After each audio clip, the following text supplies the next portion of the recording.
Орташа, ал біздің үшінші сайысымыз дарындылар мен таланттылар сайысы.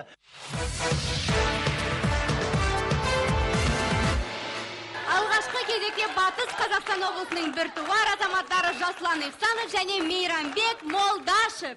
Қарсы алыңыздар.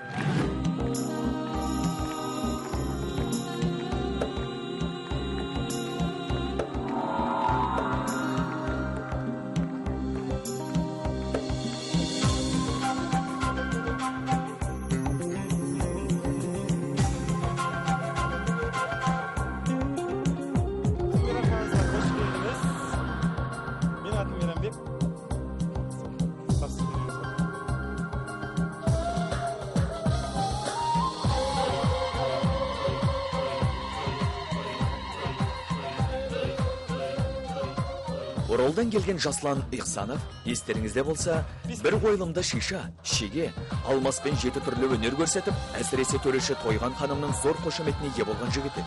Осы жолы көмекшісі Мейрамбекпен бірге сюжетті қойылым қоямыз деп бел буып келді. Жігіттерге іске сәт тілейміз.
Сіздің екінші тағамыңыз қазы. Сеңіз. Қасыңыздан білесіз.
Бұл пұсый.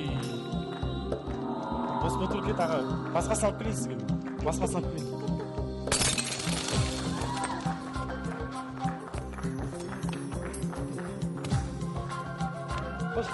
Тағы келіп тұрыңыздар біздің ресторанға. Рахмет, жақсы. Сау болыңыз.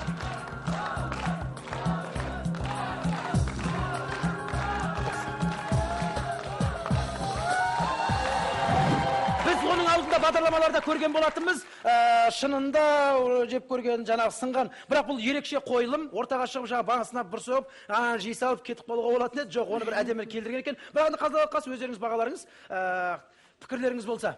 Әшірбек ағай. Мынау жас жігіттің орындауында әрине сирек көрсетілім. Шыныдан винегрет, бутерброд жеу бұрын соңды мен көрмеген нәрсем. Бұлай шыны жегендерді көрдік қой өткенде. Пышақпен кескенді де көріп жатырмыз, балтамен қырғанды да көріп жатырмыз. Бірақ енді мынау керосинді ұрттап алып, оныменен от ойнатып, сосын босаған шөлмекпенен досының басына бір періп официанттың даяшын сұлатып тұрып өткенді мен көрмеппін. Әрине мынау жас жігіттің жасап жүргендері енді сәл бір артистизм, артистік бір шеберліктер қосылса құлпырып түсіреді.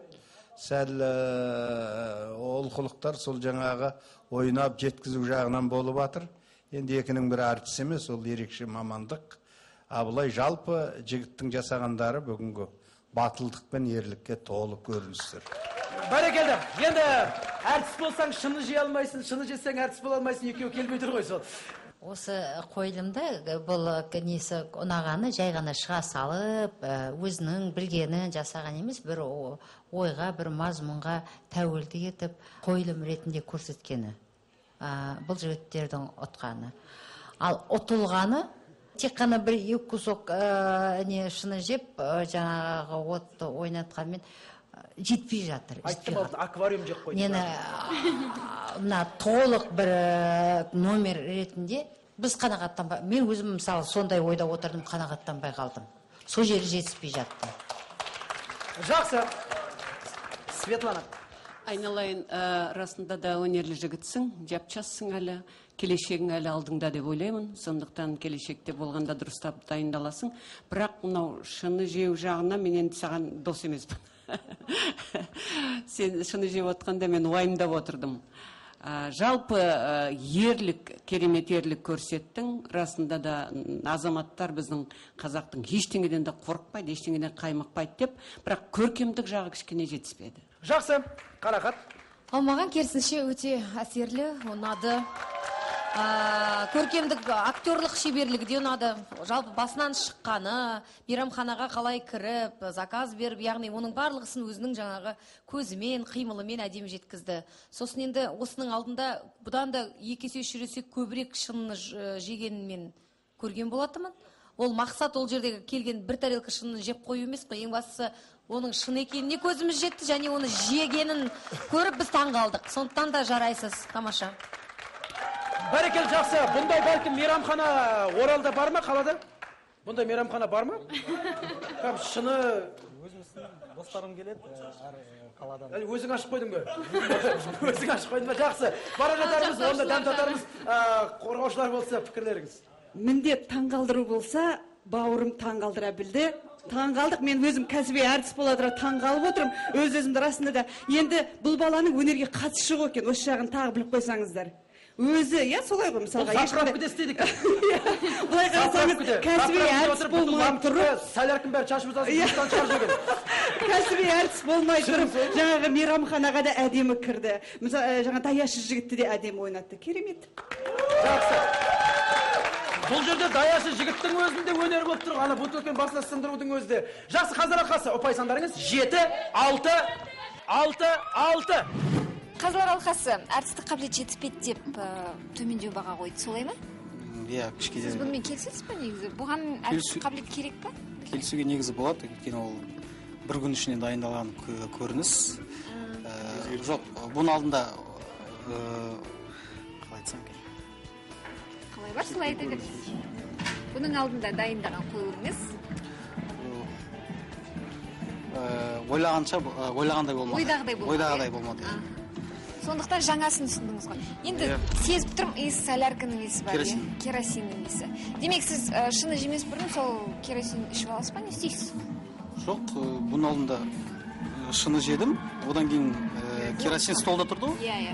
Соны ішіп алғаннан кейін сосын шаштық. Мынау тістерге, жаңағы тілге зиян келтірмес үшін қандай да бір өнімдерді пайдаланасыз ба? Жоқ, дым пайдаланбаймыз. Тамаша, ерекше жаратылыс иесі дейсіз. Иә, солай болса. Түсінікті.